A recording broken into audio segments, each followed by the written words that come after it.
শ্রাবণ মাসের সকালের নরম সোনা ঝরা আলো এসে পড়েছিল দুলালদের স্যাঁতস্যাঁতে ভাঙা বারান্দায়। গ্রামের অন্যান্য বাড়িতে তখন উৎসবের আমেজ, বোনদের হাসি মুখ, থালায় সাজানো হরেক রকমের মিষ্টি, আর রঙিন সুতোর ছড়াছড়ি। দুলালের ছোট বোন বুলা কেবল ক্লাস 7-এ পড়ে। তার চোখ দুটি থালার ওপর রাখা একটা অতি সাধারণ, সামান্য ধানের শীষ বাঁধা সাধারণ একটি সুতোর রাখির দিকে। বাবা বেঁচে নেই।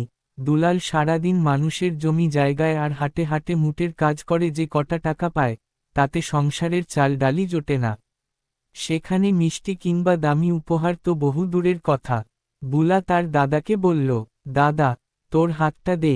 বুলা কথাটি কাঁপা কাঁপা গলায় বলল। দুলাল নিজের জীর্ণ জামার হাতাটা গুটিয়ে খালি হাতটা এগিয়ে দিল। বুলার চোখে জল। সুতোটা দুলালের কবজিতে বাঁধার সময় একটা চোখের জল গড়িয়ে পড়ল সেই সামান্য সুতোটার ওপর। বুলা দাদাকে বলল, সবাই বোনদের কত কিছু দেয়, তুই কিন্তু আমাকে কিছুই দিলি না। অভিমান মেশানো সুরে কথাটা বলে মুখ ফিরিয়ে নিল বুলা। কথাটা দুলালের বুকে এসে তীরের মতো বিঁধল। বোনকে কোনো দিন একটা ভালো জামা কিনে দিতে পারেনি সে, একটা ভালো মিষ্টি খাওয়াতে পারেনি। দুলাল নিজের কান্না চেপে রাখা হাসি দিয়ে বুলার মাথায় হাত রেখে বলল, আমার কাছে আজ দেওয়ার মতো কিচ্ছু নেই রে বুলা।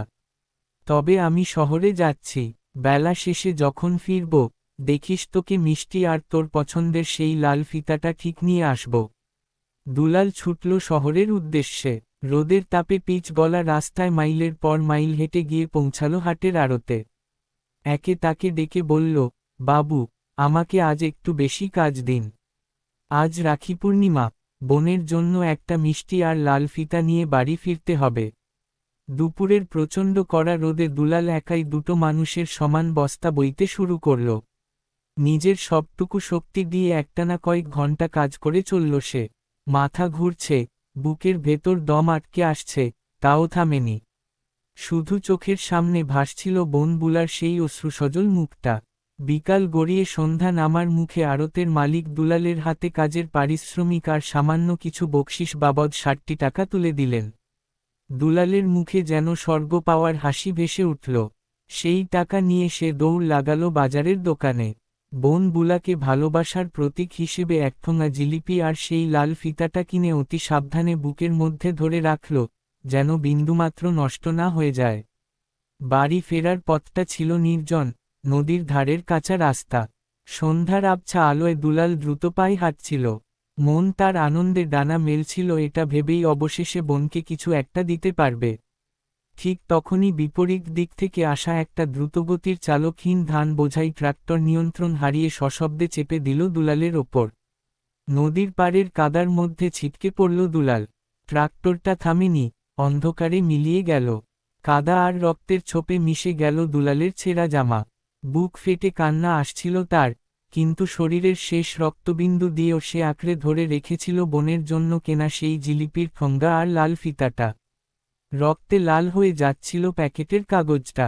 দুলাল ঝাপসা চোখে আকাশের দিকে তাকিয়ে ফিসফিস করে বলল, বুলা, তোর ফিতা তোকে দেওয়া হলো না রে। ওদিকে গ্রামের বাড়িতে ভাঙা প্রদীপের সলতেটা উস্কে দিয়ে বুলা তখনও দরজার দিকে চেয়ে বসেছিল। রাত বাড়ছে, কিন্তু দুলালের আসার আর কোনো লক্ষণ নেই। হঠাৎ একটা হিমশীতল বাতাস এসে ঘরের প্রদীপটা এক লহমায় নিভিয়ে দিল। আর ঠিক সেই মুহূর্তেই দুলালের ভাঙা ঘরের বারান্দায় রাখা থালার ওপর থেকে সকালের সেই রক্তে ভেজা রাখিটার বাঁধন যেন একা একাই খুলে নিচে পড়ে গেল। বাতাসের তীব্র গোঙানিতে নিভে যাওয়া প্রদীপের অন্ধকার যেন পুরো ঘরটাকে গিলতে এলো। বুলা থরথর করে কেঁপে উঠে অন্ধকারের মধ্যেই সেই খুলে পড়া রাখিটা কুড়িয়ে বুকের কাছে আঁকড়ে ধরল। বুক ভাঙা এক অজানা আশঙ্কায় তার ছোট দু চোখ দিয়ে জল গড়িয়ে পড়ে ভাসিয়ে দিতে লাগল শুকনো গাল দুটো। সে তখনও জানে না, নদীর পাড়ের নির্জন কাদায় নিথর হয়ে পড়ে থাকা দুলালের বুকের রক্তে ভিজে ততক্ষণে তার লাল ফিতাটাও আরও লাল হয়ে গেছে। আর কোনোদিন কোনো রাখি পূর্ণিমায় কাজের ক্লান্ত শরীর নিয়ে কেউ এসে বলবে না, এই নে বুলা, তোর সেই লাল ফিতা। ঘরের কোণে নিভে যাওয়া প্রদীপের ধোঁয়াটুকু তখন এক বিষাদময় শূন্যতায় মিলিয়ে যাচ্ছে। বুলা অন্ধকারের বুকে হাঁটু মুড়ে বসে রইল। হাতের মুঠোয় চেপে ধরা সেই ধানের শীষ বাঁধা সাধারণ সুতোটা যেন এখন কেবল একটা রাখির বাঁধন নয়, দুলালের চিরন্তন ভালোবাসার শেষ স্পর্শ। জানালার ফাঁক গলে আসা দূর আকাশের নক্ষত্রগুলো সাক্ষী হয়ে রইল এক হতদরিদ্র দাদার রক্তে লেখা ভালোবাসার উপাখ্যানের। ওদিকে নদীর পাড়ে কাঁচা মাটির বুকে দুলাল তখন চিরঘুমের দেশে। শ্রাবণের জলকণা ভিজিয়ে দিচ্ছে তার নিথর দেহ, আর বুকের ছাতি আঁকড়ে থাকা জিলিপির ঠোঙ্গা ও লাল ফিতাটির ওপর দিয়ে বয়ে যাচ্ছে তার শেষ নিঃশ্বাসের পরশ। ট্রাক্টরে চাকার ধাক্কায় ধূলিসাৎ হয়ে যাওয়া স্বপ্নগুলো হয়তো আজ কোনো উপহারের মোড়কে পৌঁছাতে পারল না, কিন্তু দুলালের শেষ রক্তবিন্দু দিয়ে রঙিন হয়ে থাকা সেই লাল ফিতাটা বুঝিয়ে দিল ভালোবাসা কখনো মাপা যায় না।